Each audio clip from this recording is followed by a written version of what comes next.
मंत्री बने बैठे हैं, हाँ जी ये ले लो जी चिट्ठियां, मुझे 400 से पार चिट्ठियां, मेरा सीरियल देख लेना, एक चिट्ठी का जवाब भी नहीं आया। अरे ऐसी सरकार को क्या करूं, ऐसे मंत्रालय को क्या करूं, जिस मंत्री को अपना भी नहीं पता उसको क्या करूं। और जो मंत्रालय इन्होंने नहीं दिए अभी तक, क्यों नहीं दिए मंत्रालय? जब सकीना इत्तू मंत्री बन सकती है, दूसरे मंत्री बन सकते हैं, तो पूरे क्यों नहीं बन सकते? इनको लगता है महराज की तरह, महराज स्टाइल नहीं। अरे मेरा स्टाइल नहीं, केजरीवाल स्टाइल नहीं, तुम्हारा कौन सा स्टाइल है? 9 महीने तो तुमने चूं तक नहीं किया, किसी जू को रेंगते हुए तुमने रोका भी नहीं। मैंने एक मैडम के बारे में बोला, मधु मैडम, उसके फेक डॉक्यूमेंट्स है, गवर्नमेंट कहती है, एडमिनिस्ट्रेटरों की एक टीम बैठती है, लेकिन जब इतना बोलने के बाद भी ना एलजी काम कर रहा है ना चीफ मिनिस्टर काम कर रहा है, मुझे बताओ ये मोदी से काम करवाऊं? भाजपा को पूछ लीजिए, जिन लोगों के नौजवानों के कांधों पे तुमने वीडीसी थमाई, वो ट्रेनिंग आज ऐसे करते हैं धूप में, उनको ट्रेनिंग दे रहे हैं, उनको बोलो वो जो 4000 देने का वादा किया था वो कहाँ है? आप कहते हैं कि आप भी मजबूर हैं, उसी तरीके से मैं मजबूर नहीं हूँ। किसने कहा मैं मजबूर? जिस तरीके से आप, अरे मैं अगर, अरे किसने कहा मैं मनवाऊंगा? अरे मनवा, जैसे आप कहते हैं मेरे पास पावर नहीं है, अरे इनके पास कर नहीं सकता, नहीं, किसने बोला? सस्पेंड नहीं कर सकता। अरे सस्पेंड कर सकता मंत्री?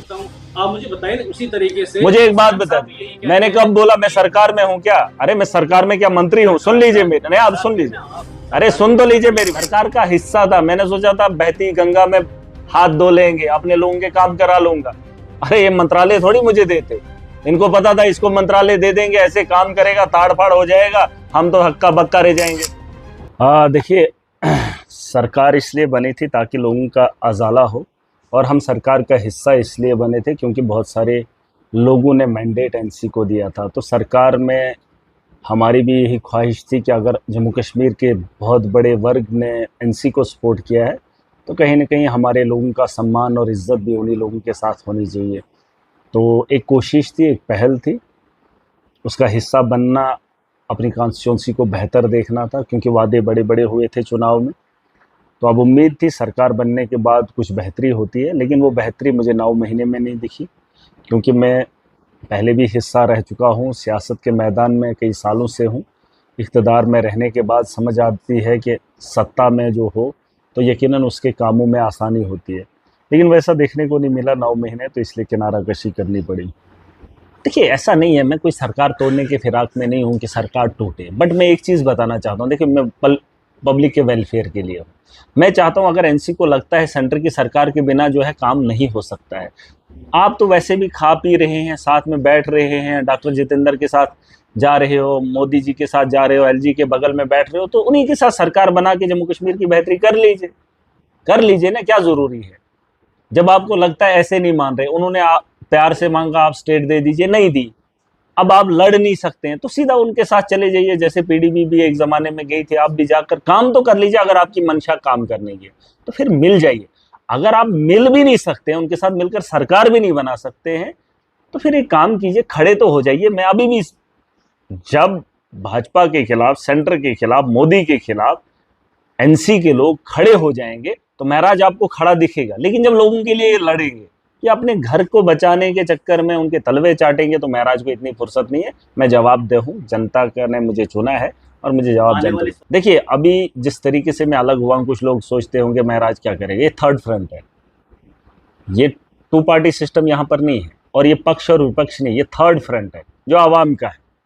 देखिए बीजेपी में कुछ और भी लोग जुड़े हैं या नहीं? लोग हैं और महराज है।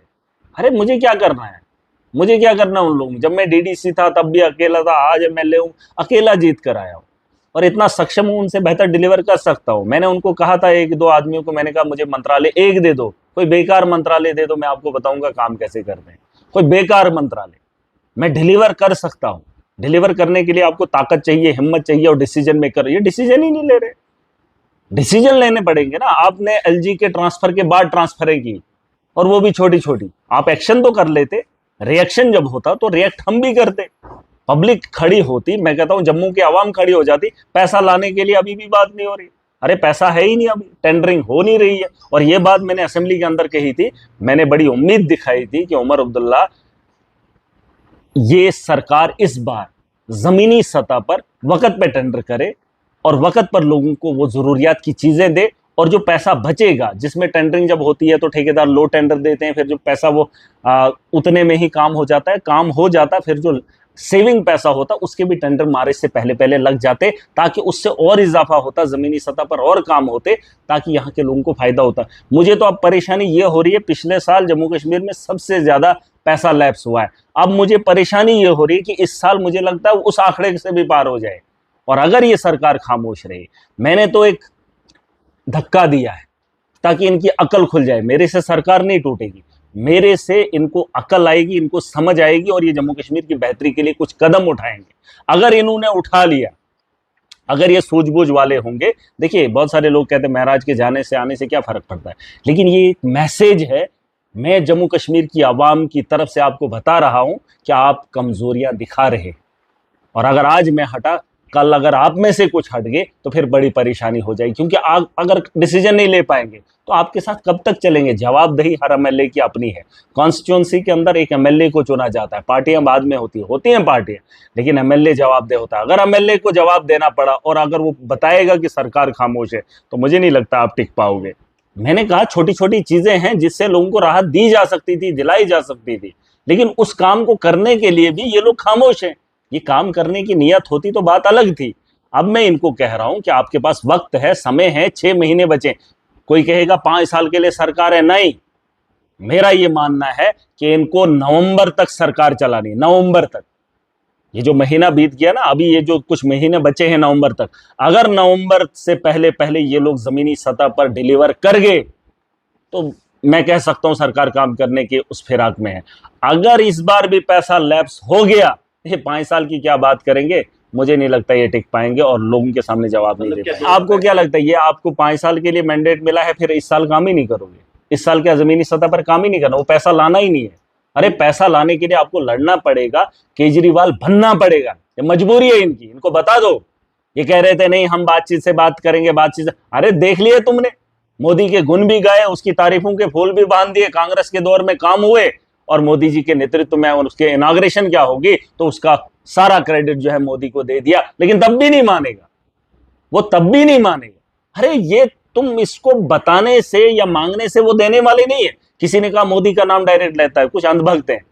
अरे चीफ मिनिस्टर से मैंने बात की, बेबस है। एलजी से मैंने कोशिश की कि एलजी काम करेगा, बेबस है। मंत्रियों से मैंने कोशिश की, बेबस है। अब मुझे बताओ मैं किसको पकड़ूं? अरे मोदी को ही पूछूंगा ना। मोदी के देश के अंदर ये हो रहा है जहां चीफ मिनिस्टर बेबस है, एलजी काम नहीं करना चाहता है, जम्मू के 28 सीटों, ये जो कह रहे हैं ना लोग, ये जो जाहिलों की जमात है, इनको बोलो पैसा अगर सेंटर से नहीं आ रहा है, वो सिर्फ मेरे लिए नहीं आ रहा है, वो या एनसी के लीडरों के लिए नहीं आ रहा है, वो तो जम्मू के 28 जो एमएलए हैं उन लोगों का भी पैसा नहीं आ रहा है। और अगर सीडी फंड्स का इस्तेमाल किस तरीके से ये बता रहे हैं करना, इनको शर्म आनी चाहिए। अरे बीजेपी वालों, अपने बारे में भी तो सोचो, या तो अपने लिए एक अलग कानून बनवाओ, जम्मू वालों के लिए अलग कानून बनवाओ। अरे पैसा तो मंगाओ, पूरी स्टेट के अंदर त्राही मची है, पैसा ही नहीं है, रिलीज ही नहीं है, फंड ही नहीं है, और ये बोलेंगे एलजी हमारा है, मोदी जी जिंदाबाद। अरे मोदी जी जिंदाबाद है, प्रधानमंत्री है, लेकिन उससे पैसा लाओ। जम्मू भी बदहाली में जा रहा है, कश्मीर को दबाते दबाते खुद डूब जाओगे। और ये अंधभक्ति की हद होती है, आप किसी को दफनाने के लिए कहीं खुद दफन ना हो जाओ, खुद उस गड्ढे में ना पड़ जाओ। 28 एमएलए, पूछो उनको क्या काम किया। बस एक बंदा बोल रहा है 10 साल में मोदी जी ने काम किया। अरे सड़कें बनाई, सड़कों के ठेकेदार ये हैं। पूछो 10 साल में स्कूल बनाया? पूछो इनको 10 साल में रोजगार दिया? बिल्डिंगें बनाई, बस जहां से फायदा हुआ वो बना डाला, उसके बाद क्या किया? अरे कभी स्कूल के अंदर ये लोग गए?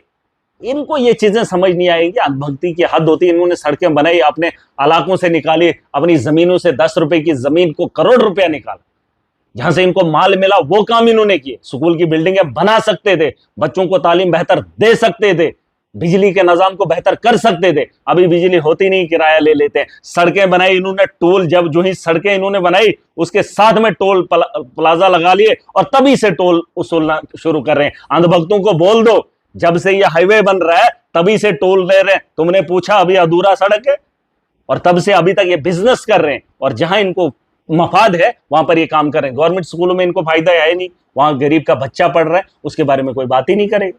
इंफ्रास्ट्रक्चर बनाना ही नहीं है, हॉस्टल के अंदर इलाज होना ही नहीं है, और डॉक्टरों को यूनिफॉर्म नहीं लगवानी, उनको पे कार्रवाई नहीं करनी है। मैंने एक मैडम के बारे में बोला, मधु मैडम, उसके फेक डॉक्यूमेंट्स है, गवर्नमेंट कहती है एडमिनिस्ट्रेटरों की एक टीम बैठती है, लेकिन जब इतना बोलने के बाद भी ना एलजी काम कर रहा है ना चीफ मिनिस्टर काम कर रहा है। मुझे बताओ, ये मोदी से काम करवाऊं, किससे करवाऊं? अरे हमारे हाथ में होता, मैंने कहा एक बार भी अगर कहीं मौका दिया होता, छोटा सा इदारा दिया होता, उस इदारे को बेहतर कैसे करते, नियत होनी चाहिए, मैं बताता काम कैसे करते। भाजपा को पूछ लीजिए, जिन लोगों के नौजवानों के कांधों पे तुमने वीडीसी थमाई, वो ट्रेनिंग आज ऐसे करते हैं धूप में, उनको ट्रेनिंग दे रहे हैं। उनको बोलो वो जो 4,000 देने का वादा किया था वो कहां है, पूछो उनसे। इसमें इंटरवेन नहीं करेंगे। ये सवाल आप पूछ लीजिए जो जनता के हक के हैं। मैं लीडर हूं, महराज जनता में से वो बेवकूफ नहीं है जिसको तुम बना रहे हो। मैं तुम्हें वही सवाल पूछूंगा जिसका जवाब तुम्हें देना पड़ेगा और जिसका वादा तुमने किया है। पूछ लीजिए, आज वो नौजवान काम नहीं कर सकता क्योंकि उसको बंदूक दी है, वो वीडीसी। वो नौजवान को कार्ड नहीं मिल सकता है, नरेगा के अंदर रोजगार नहीं मिल सकता है क्योंकि उसको वीडीसी दी है। और उसी नौजवान के लिए जब 4,000 की बात हुई थी, जिस गांव के अंदर 8 लोगों की सैलरी होती थी कि 10 लोगों की सैलरी होती थी, 54,000 की कितना हजार बनता था, वो वहां से हटा के कहा उन्होंने 4-4 हजार देंगे ना। पहले उस गांव में 18-18 हजार आता था 3 लोगों को, ठीक है। फिर जब उन्होंने कहा कि सब में बांटेंगे, अब डायरेक्ट उनके अकाउंट में जाएगा 4-4 हजार। पूछो वीडीसी वालों से, तुम्हें भाजपा के लोगों ने दिया? ये जो एलजी मनोज सिन्हा ने कहा मेरे पास पुलिस है, और पुलिस का वो आखिरी पाए वाला खिलाड़ी जिसको गोली का शिकार आतंकवादियों की तरफ से बनना पड़ा था वहां पहाड़ियों के अंदर, यहां उधमपुर वाली साइड में, जिस वीडीसी वाले को शहीद किया था आतंकवादियों ने, उसके लिए आपने क्या सोचा? और जिन वीडीसी वालों को किश्तवाड़ के अंदर 2 लोगों को मौत के घाट उतार दिया था, उन वीडीसी वालों को ना आपने ट्रेनिंग दी और ना आपने तनख्वाह दी, सिर्फ बंदूक थमा दी। वो नौजवान है, वो काम करने के काबिल भी नहीं है। वो जम्मू काम करने के लिए नहीं जा सकता, वो घर को नहीं छोड़ सकता क्योंकि उसके घर के अंदर बंदूक है और ना उसका रोजगार है। कि आप भी मजबूर हैं उसी तरीके से। मैं मजबूर नहीं हूं। किसने कहा मैं मजबूर? जिस तरीके से आप, अरे मैं अगर नहीं मानते, अरे किसने कहा मैं मनवाऊंगा? अरे मनवा, तरीके से आप कहते हैं मेरे पास पावर नहीं है, अरे इनके पास कर नहीं सकता, नहीं, किसने बोला? सस्पेंड नहीं कर सकता। अरे सस्पेंड कर सकता मंत्री। आप मुझे बताइए उसी तरीके से। मुझे एक बात बता दी, मैंने कब बोला मैं सरकार में हूं क्या? अरे मैं सरकार में क्या मंत्री हूं? सुन लीजिए मेरे, नहीं आप सुन लीजिए, अरे सुन तो लीजिए मेरी बात। सरकार का हिस्सा था, मैंने सोचा था बहती गंगा में हाथ धो लेंगे, अपने लोगों के काम करा लूंगा। अरे ये मंत्रालय थोड़ी मुझे देते, इनको पता था इसको मंत्रालय दे देंगे, ऐसे काम करेगा, ताड़ फाड़ हो जाएगा, हम तो हक्का बक्का रह जाएंगे। इनको लगता है महाराज की तरह, महाराज स्टाइल नहीं। अरे मेरा स्टाइल नहीं, केजरीवाल स्टाइल नहीं, तुम्हारा कौन सा स्टाइल है? 9 महीने तो तुमने चूं तक नहीं किया, किसी जू को रेंगते हुए तुमने रोका भी नहीं, किसी चोर को हाथ दे के अंदर भी नहीं किया, ना उससे सवाल पूछा। अरे मॉडल बनना पड़ेगा, किसी का तर्ज आपको इख्तियार करना पड़ेगा। इस भरम में मत रहिए। और मैं ये नहीं कह रहा हूं कि मुझसे नहीं हो, मैं लीडर हूं। मैंने कहा मैंने सरकार का सहारा छोड़ दिया। अरे मैं तो उसके अंदर तकलीफ महसूस कर रहा था। अब सरकार में बैठकर बोलता भी था लेकिन उतना नहीं बोल पाता था। मैं समझता था क्या पता आज करेंगे, कल करेंगे। इनके पास तो आज से पहले भी सरकारें थी, इनको मंशा है ही नहीं काम करने का। बात वो नहीं, सरकार मेरा नहीं सुनती है, लेकिन मैं सुना तो रहा हूं, चिपका तो रहा हूं। कॉपी पेस्ट जो आवाम मुझे दे रही है वो तो किसी को थोप रहा हूं ना, ये तो मुंह भी नहीं खोल रहे। अरे मैं ठीक करूंगा, मैंने कहा है, मुझे आवाम ने ताकत दी है। और जो आवाम के पैसे के टैक्स के पैसे से जो मुलाजिम है, उस मुलाजिम को मैं तो काम लूंगा मेरी कॉन्स्टिट्यूंसी के अंदर, इतनी तो गारंटी है। देखिए पूछा यही जाएगा, 6 महीने बीत गए, अभी तक पैसा नहीं आया है, अभी तक टेंडरिंग नहीं हुई। काम कब होगा? आपको क्या लगता है? आप डिस्ट्रिक्ट डोडा के, मुझे कोई बता दे कि काम कब होगा? जब टेंडर ही नहीं हुए हैं, काम कब उठाए जाएंगे? कौन ठेकेदार आएगा? फिर काम होगा, फिर जो है वो सेविंग वाला पैसा लगेगा। मेरी मंशा वो है कि जमीनी सतह पे काम हो। आपको क्या लगता है? ये सवाल आपको नहीं है? ये क्या 9 महीने तक काम नहीं करेंगे? आप पूछेंगे नहीं? अरे मेरा पैसा है, मेरा डिस्ट्रिक्ट है, ये जरूरी नहीं मेरी कॉन्स्टिट्यूंसी में प्रॉब्लम आ रही है। ये तो पूरे स्टेट के अंदर प्रॉब्लम, पूरे जम्मू कश्मीर के अंदर प्रॉब्लम। लेकिन किसी को तो मुंह खोलना पड़ेगा, इनको तो जगाना पड़ेगा। मैंने कहा आज अगर मैं 2 कदम पीछे आया हूं, कांग्रेस के हाथ हमने मजबूत किए ताकि कांग्रेस इनको बोले, इनको मजबूर करे काम करने के लिए। इनके पास बहुमत है।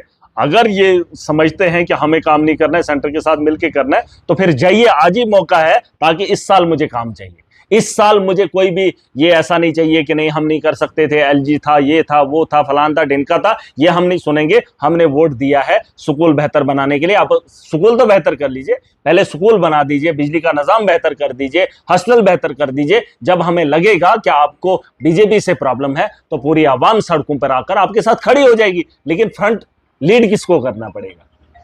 बीजेपी के खिलाफ लड़ने के लिए किसको खड़ा होना पड़ेगा, आप मुझे बता दीजिए ना। उसको लिए तो उनके हाथ मजबूत किए ना, सरकार बनाई है। तो वो जब निकलेंगे नहीं बीजेपी के खिलाफ तो एक आम आदमी क्या करेगा? आम आदमी का गुस्सा इन्हीं से है क्योंकि ये सरकार में है। या तो सरकार छोड़ दे या तो भाजपा के साथ मिलकर सरकार चलाएं, दो ही चीजें। और जो कांग्रेस बैठी हुई है उस कांग्रेस को भी मैं बताना चाहता हूं, अब आपके पास ताकत है।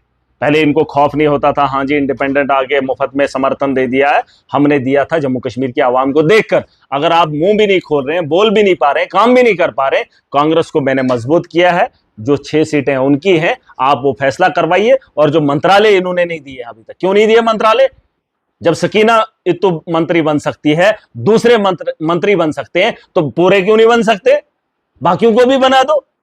10-10 डिपार्टमेंट ले रखे हैं, ना एक चला रहे हैं, ना दूसरा चला रहा है, ना चपरासी को ठीक कर पा रहे हैं, ना किसी ब्यूरोक्रेट को ठीक कर रहे हैं। मंत्री बने बैठे हैं, हाँ जी ये ले लो जी चिट्ठियां, मुझे 400 से पार चिट्ठियां, मेरा सीरियल देख लेना, एक चिट्ठी का जवाब भी नहीं आया।